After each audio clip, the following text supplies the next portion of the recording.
Well, good afternoon. This is Betty Meredith, President of the Retirement Resource Center, a retirement education and training company for professionals, clients, and consumers. And I'm happy to be your host today for aging and the impact of cognitive impairment on retirement, how to detect it, and what to do for your clients. With Quinn Kennedy, the PhD Director of Aging Research at NeuroFit, is our presenter. Approximately 25% of adults age 65 and older are living with either mild cognitive impairment or Alzheimer's disease or related dementias. Thus, a significant portion of your older clients are at risk of financial exploitation and loss of financial autonomy due to cognitive impairment. Financial advisors can play a key role in protecting their clients from these circumstances.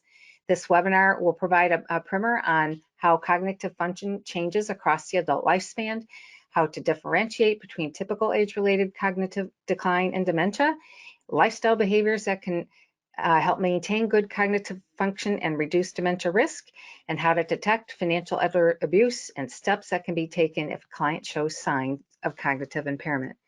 Dr. Quinn Kennedy earned her PhD in psychology and completed postdoctoral training in cognitive aging both at Stanford University. She is the director of aging research at NeuroFit, and she has over 20 years research experience in investigating factors that affect older adults' decision-making, memory, and performance. Dr. Kennedy's research has been recognized through multiple awards, grants, and peer-reviewed journals such as Psychological Science, the Psychology of Aging, and Journals of Gerontology. With her collaborators, her work has been featured on NPR, the New York Times, San Francisco Chronicle, and Science.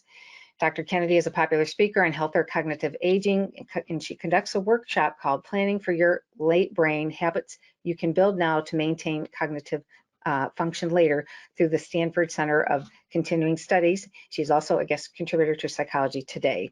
So Quinn, thank you so much for being here today, and we'll now turn it over to you. Thank you for that introduction, Betty. It's a real pleasure to be here today.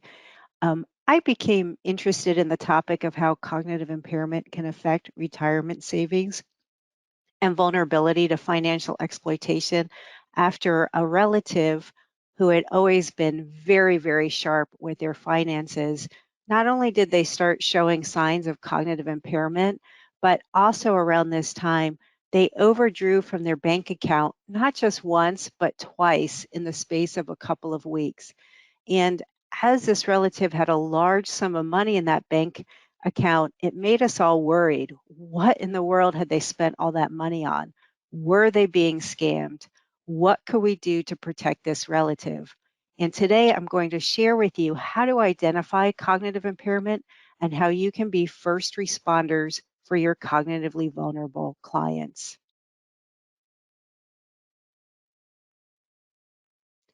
Here are the learning objectives.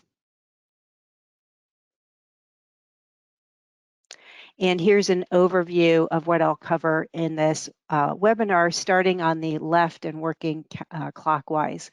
So first, I'm going to describe what is meant by the term cognitive aging and how our cognitive abilities change as we get older. And then I'll get into what I call the not so good news part of this webinar, how cognitive impairment can negatively impact your client's financial autonomy.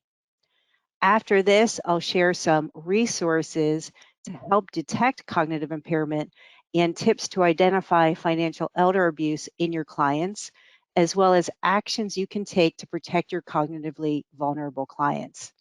And just so we end on a positive topic, I'll then go into what I call the good news part of this webinar, in which I'll cover evidence-based strategies for maintaining good cognitive function and reducing risk for dementia. And then I'll end with some take-home points.